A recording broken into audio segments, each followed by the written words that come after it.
For decades, space was synonymous with a superpower arms race, a contest that drained taxpayers' pockets and served primarily as a propaganda tool. It was about symbolic victories, planting flags, and scientific research that, while vital, felt distant to most of us. But the world is shifting fast. Today, space is a construction site, a testing ground, and a giant orbital server. It's no longer a void, it's a battlefield for the world's most powerful nations, corporations, and VC funds. In 2025 alone, more payload was launched into an orbit than in the first 50 years of the space age combined. Peter Beck, CEO of Rocket Lab, put it bluntly: orbit is getting crowded, and whoever claims the best spots first will dictate the rules of the game for the next century. Welcome to an analysis of the great commercialization of the sky. How far along are we? Why do we actually need orbit? And why are superpowers fighting over it like it's prime real estate? If you enjoyed tech and investing, hit subscribe button and leave a comment down below. Michał Hudobinski, let's dive in.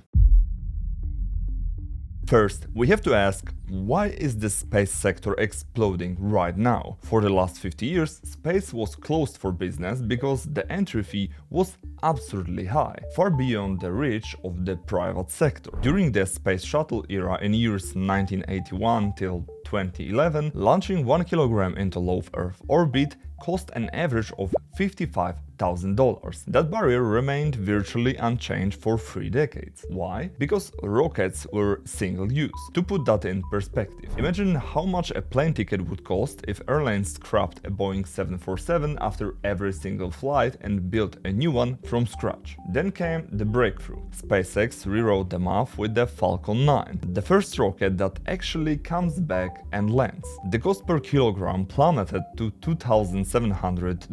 But that was just a warm-up. In 2026, we are looking at Starship with a target of $1,000 per kilo. He claims the marginal cost for a Starship launch carrying 100 to 150 tons could eventually drop just to $2 million. The number sounds almost too good to be true. If Starship hauls 100 tons for $2 million, we are talking about ridiculous $20 per kilogram. Even if that's a distant goal for year 2030 or further, the trajectory is staggering. Dropping from $55,000 to $20 is a 99.9% cost reduction. It's a revolution that makes SpaceX gatekeeper that's incredibly hard to catch up to. But SpaceX is just one small piece of this worldwide puzzle. There is something much bigger happening behind the scenes, something that will change business forever.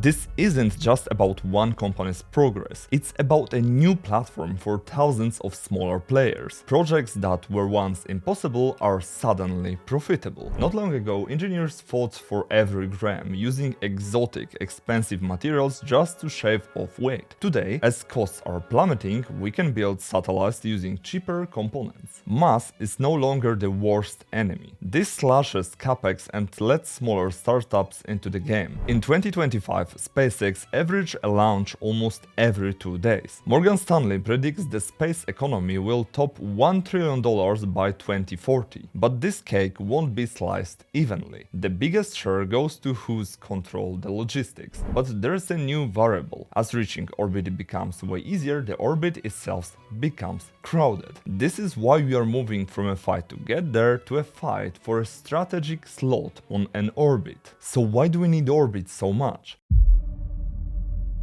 Let's start with the trendiest and perhaps most overhyped concepts of the decade: space data centers. The pitch is sexy. 24/7 solar power, no local protest over water use, and natural cooling because space is extremely cold. Except physics doesn't work that way. On Earth, we cool things using air or liquid. Let's put it in simple terms. The denser the medium, the better it absorbs heat. Think about how much faster you freeze in 5 Celsius water than in 5 Celsius air. Space is a vacuum, the ultimate insulator. There are no particles to carry heat away from processor, so it gets trapped inside of it. To cool down a high-end GPU cluster in space, you would need radiator size of a football field. Let's add in radiation damage and lack of on-site repair and we get nightmare. So if it's not data centers, what is it? It's manufacturing that is physically impossible on Earth. Space offers microgravity, and that changes the rule of physics, chemistry and biology. Take fiber optics. On Earth, gravity causes tiny impurities and crystals to form in molten glass, which weakens the signal. In microgravity, we can produce Z-Plan, a fiber of near absolute purity. Theoretically, it can transmit data for thousands of kilometers without a single repeater. That's the holy grail of telecom, and companies like Flawless Photonics are already testing this on the ISS. Then there is pharma. In microgravity, protein sources crystallize perfectly without the distortions caused by Earth gravity. That's why giants like Eli Lilly and Merck are booking flights. We are talking about a new generation of drugs for cancer and Alzheimer's. Varda Space Industries has already sent factory in a pill to orbit, manufactured drugs and returned the capsule to Earth. It was the first time a commercial factory operated in space autonomously. And all these possibilities bring us to a point where countries and politics got involved.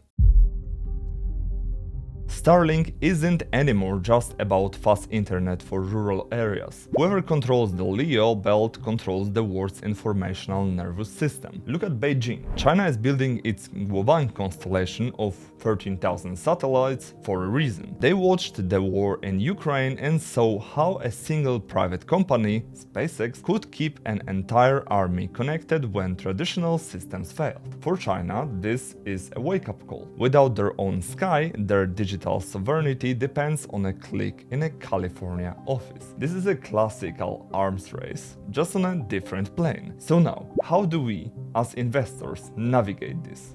Right now, space is the Wild West, and the market is flooded with startups promising asteroid mining but delivering nothing. If you are looking for fundamentals, look at logistics. SpaceX is the railroad of the era. Rocket Labs is emerging as the only viable alternative. Then there are data players like Black Sky or IceEye. But be warned, valuations are pretty high and you are often paying a massive premium for a dream. There is also one black swan that could end this business in an afternoon: the Kessler Syndrome. If two satellites collide at 28,000 km per hour, they create a debris cloud that triggers a chain reaction. This means one bad day could turn an orbit into a swirling junkyard, closing off space for decades and vaporizing a trillion-dollar market. But history shows that every technological barrier eventually becomes the foundation of a new economy. In 2026, space is no longer a dream, it's a construction site. We are on a verge of an era where going up is as routine as an international flight. And the question remains,